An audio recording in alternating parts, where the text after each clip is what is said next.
చేస్తున్నాయి 10th క్లాస్కి exams.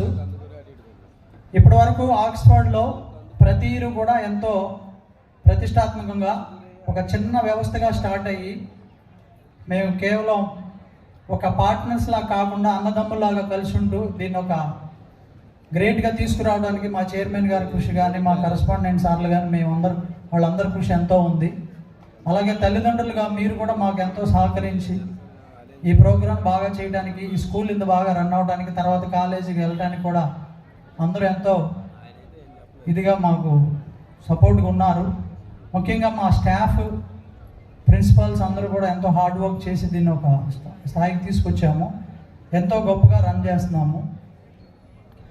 దాదాపు 32 మెంబర్స్ ఉండే 10th క్లాస్ని వితిన్ 9 years 240 అనమాట ఇవాళ 10th class strength. Next year అయితే 260 అవుద్ది 10th క్లాస్ అన్నమాట.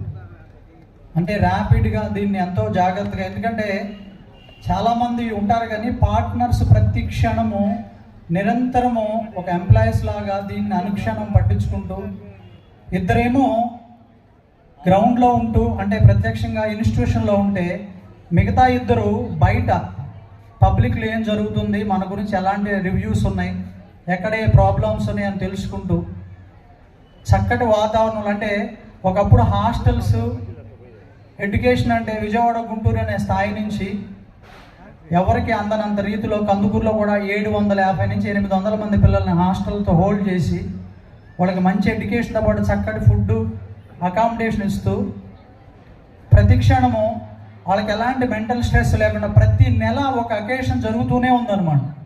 ఎవ్రీ మంత్ ఒక అకేషన్ అయితే మేము చేస్తూనే ఉన్నాం. పిల్లలకి మానసికమైన స్ట్రెస్ లేకుండా చాలా అడ్వెంచర్స్ చేస్తూ పిల్లల్ని ఒక ఆహ్లాదకరమైన పద్ధతిలో చదువుతో పాటు మల్టీగా డెవలప్ చేస్తూ ముందుకు తీసుకెళ్తున్నాం. సో ఇవాళ కూడా పిల్లలకు ఒక మంచి మెసేజ్ ఇవ్వాలనే ఉద్దేశంతో మనం ఎప్పుడైనా మాట్లాడుకోవచ్చు పిల్లలతో కానీ మేము కానీ. ఒక మంచి ఉద్దేశంతో పబ్లిక్ ఎగ్జామ్స్ ఎలా రాయాలి, తర్వాత ఏంటి పరిస్థితి, ఎగ్జామ్స్ ఎలా జరుగుతాయి, దాని మీద ఒక చిన్న అవగాహన కల్పించాలని మనం సార్ని తీసుకొచ్చాము. సో తల్లిదండ్రులు కొంచెం ప్రశాంతంగా ఉండాలని ఈ కార్యక్రమాన్ని జయప్రదం చేయాలని కోరుకుంటున్నాం.